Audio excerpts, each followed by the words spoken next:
I have had to cut my meeting so that I can actually address this judgment. Jeremiah Nyegenye, the clerk of the Senate, took me to court on defamation claims.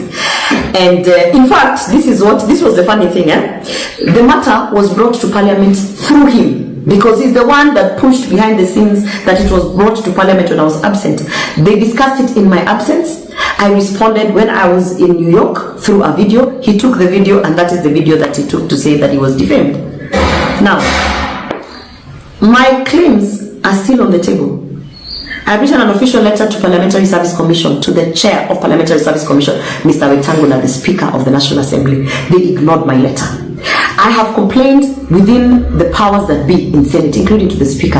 They have ignored all my complaints. I complained in the official WhatsApp group that, listen here, I think because I said I'm not going to sleep with this guy and I don't want to participate in his sexual advances, that is why I am being removed from certain trips, I'm being removed from certain legislative agenda. My bills are being put at the back. That is why I'm being targeted with unlawful and all sorts of crazy things and shenanigans, such as 6 months suspension.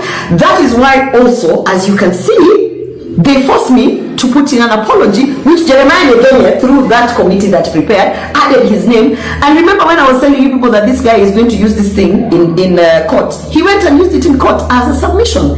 Now, I am a believer of the judicial system, and I do believe that as much as there are many legal loopholes that criminals, rapists, murderers are using to win cases, I do believe in the judicial system. That is why I have placed an appeal. I am going to appeal this judgment that has come out. I've had people saying, oh, 10 million, oh, when it rains it pours, I don't know what. The machinery that is even being used to push this narrative is the UDA machinery that is actually supporting people like Jeremiah Nyegenye to continue with these things that they are doing in Parliament. Every single person that has worked in Parliament or has had an interaction in Parliament will tell you there is sexual harassment in Parliament. They will tell you they don't speak about it because this is what happens to you when you speak about it. So, and I mean, we are living the times where we have seen even politicians being put on platforms and being told to turn around so that we can see your behind. This is a culture that somebody has to say no to. And I know that there is a price to pay to say no to that.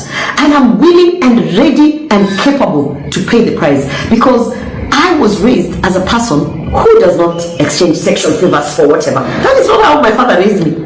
And anyone who has been in my space knows, in fact, wanasema unajiringa, unajifanya, but that is not who I am.